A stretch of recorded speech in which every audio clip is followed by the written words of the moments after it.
Assalamualaikum warahmatullahi wabarakatuh. Innal hamdalillah nahmaduhu wa nasta'inuhu wa nastaghfiruh wa na'udzu billahi min shururi anfusina wa min sayyiati a'malina. May yahdihillahu fala mudhillalah wa may yudlil fala hadiyalah. Asyhadu an la ilaha illallah wahdahu la syarikalah wa asyhadu anna Muhammadan 'abduhu wa rasuluhu alladzi la nabiyya ba'dah. Qala Allah Ta'ala fi kitabihil karim, Ya ayyuhalladzina amanu taqullaha haqqa tuqatih wa la tamutunna illa wa antum muslimun. Ya ayyuhan nasu taqu rabbakumul ladzi khalaqakum min nafsin wahidah wa khalaqa minha zawjaha wa batha minhuma rijalan katsiran wa nisaa'a wattaqullaha alladzi tasaaluna bihi wal arham innallaha kana 'alaikum raqiba. Ya ayyuhalladzina amanu taqullaha wa qulu qawlan sadida yuslih lakum a'malakum wa yaghfir lakum dhunubakum wa may yuti'illaha wa rasulahu faqad faza fawzan 'azima, amma ba'du. Alhamdulillah, segala puji hanya milik Allah Subhanahu wa taala yang kita memohon berlindung serta bertaubat kepadanya, dan kita bersaksi bahwasanya tidak ada Tuhan yang berhak disembah kecuali Allah Subhanahu wa taala.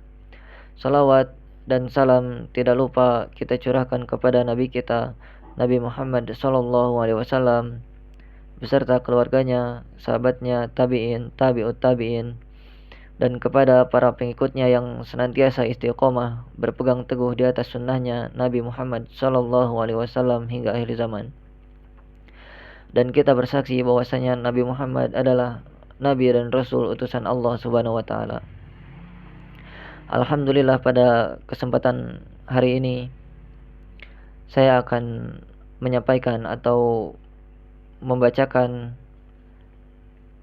hasil dari catatan dari kajian online yang saya ikuti, yaitu kajian kitab Khulasatu Ta'zimil Ilmi.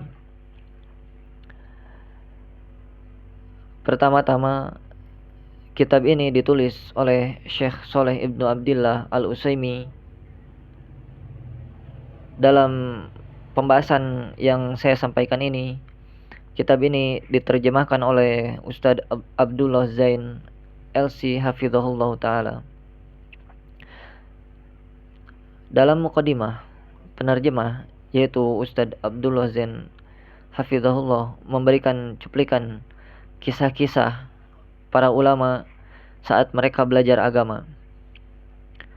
Yang pertama, Imam Malik rahimahullah ta'ala. Imam Malik bin Anas, yaitu gurunya Imam Syafi'i, beliau tinggal di Madinah. Pengorbanan yang dicontohkan oleh Imam Malik adalah pengorbanan harta. Untuk biaya belajar, beliau menjual atap rumahnya. Kenapa? Kenapa beliau menjual atap rumahnya? Karena sudah tidak ada lagi yang bisa dijual, untuk biaya beliau belajar, sehingga beliau menjual atap rumahnya. Kemudian yang kedua yaitu Imam Bukhari rahimahullah ta'ala atau Muhammad bin Ismail. Imam Bukhari rahimahullah ta'ala pernah tidak bisa keluar rumah. Jadi Imam Bukhari pernah suatu waktu beliau pernah tidak bisa keluar rumah. Kenapa? Karena tidak memiliki baju. Beliau telah menjual semua barang miliknya untuk biaya pendidikan. Ini juga sama, yaitu pengorbanan harta yang dicontohkan oleh Imam Bukhari rahimahullah ta'ala. Beliau tidak bisa keluar rumah berhari-hari karena tidak memiliki baju. Hingga akhirnya teman-teman beliau patungan atau udunan gitu ya, untuk membelikan beliau baju.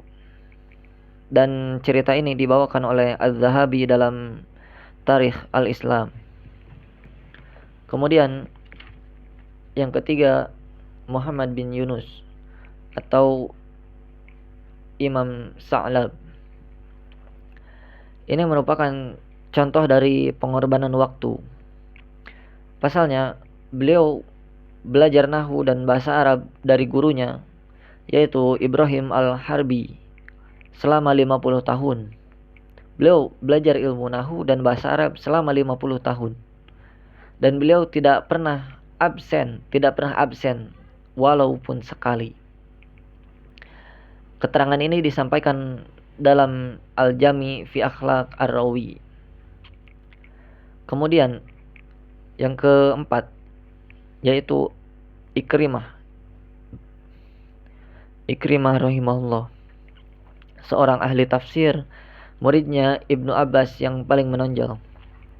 Ketika mengaji, beliau pernah diikat kedua kakinya karena masih kecil, mungkinnya masih sering lari-larian keluar gitu dan tidak fokus dalam belajar. Beliau diikat kedua kakinya oleh gurunya yaitu Ibnu Abbas radhiyallahu anhu saat belajar Al-Quran dan hadis. Jadi beliau diikat kedua kakinya oleh Ibnu Abbas saat belajar Al-Quran dan hadis. Namun setelah proses yang panjang, di kemudian hari Ikrimah menjadi ulama yang besar. Jadi begitu beratnya peran-peran yang dicontohkan oleh para ulama dalam menimba ilmu. Dan cerita ini diriwayatkan oleh Ashfahani dalam Hilya Al-Aulia.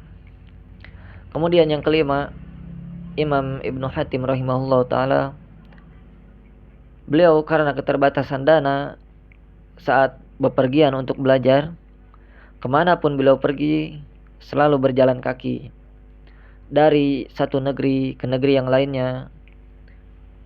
Beliau berjalan kaki.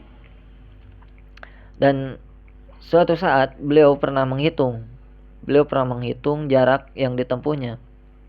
Ternyata melebihi 5.800 km.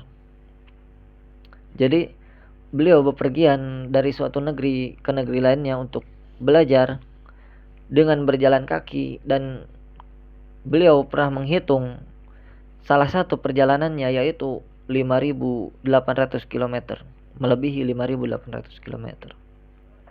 Masya Allah. Kemudian yang keenam yaitu Ibnu Thahir rahimahullah ta'ala, yang juga melakukan hal yang serupa, yaitu berjalan kaki. Bahkan kemanapun beliau pergi dengan berjalan kaki, yaitu dengan tidak memakai alas kaki karena tidak mampu untuk membelinya.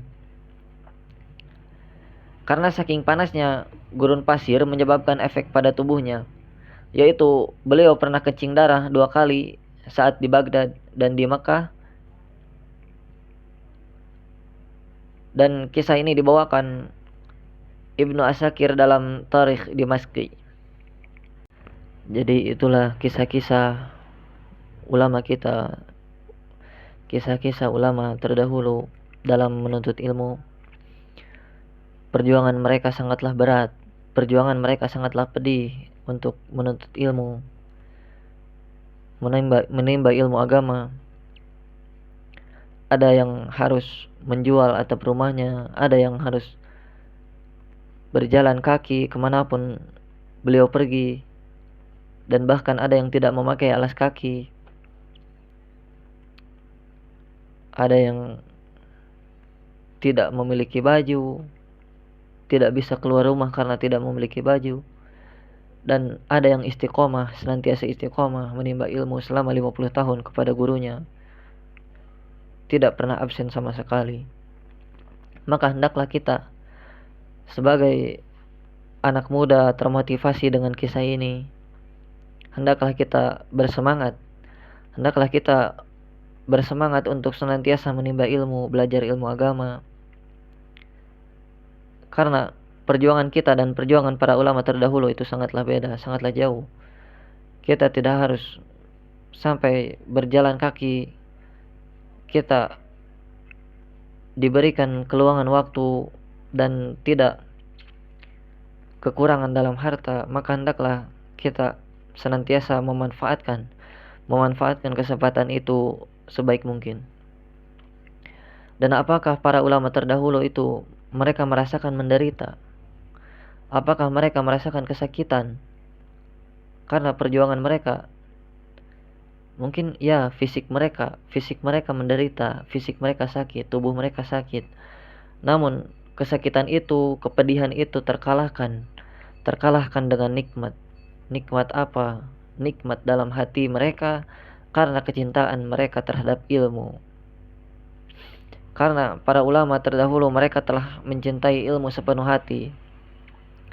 Inilah yang belum dimiliki oleh kita, yaitu mencintai, memuliakan dan menghormati ilmu. Oleh karena itu para ulama terdahulu mengarahkan untuk kepada murid-muridnya untuk senantiasa belajar adab. Belajar adab sebelum belajar ilmu, karena ilmu itu butuh wadah. Dan wadah itu ada di hati kita, maka sebelum belajar dianjurkan atau diarahkan oleh para ulama terdahulu, yaitu untuk senantiasa membersihkan hati kita dengan belajar akhlak dan adab. Mungkin itu saja yang bisa saya sampaikan kali ini. Mudah-mudahan bermanfaat, khususnya untuk saya pribadi. Dan semoga kita semua dimudahkan oleh Allah Subhanahu wa taala untuk senantiasa mengamalkan ilmu yang telah kita pelajari. Subhanakallahumma wa bihamdika asyhadu an la ilaha illa anta astaghfiruka wa atubu ilaik. Wassalamualaikum warahmatullahi wabarakatuh.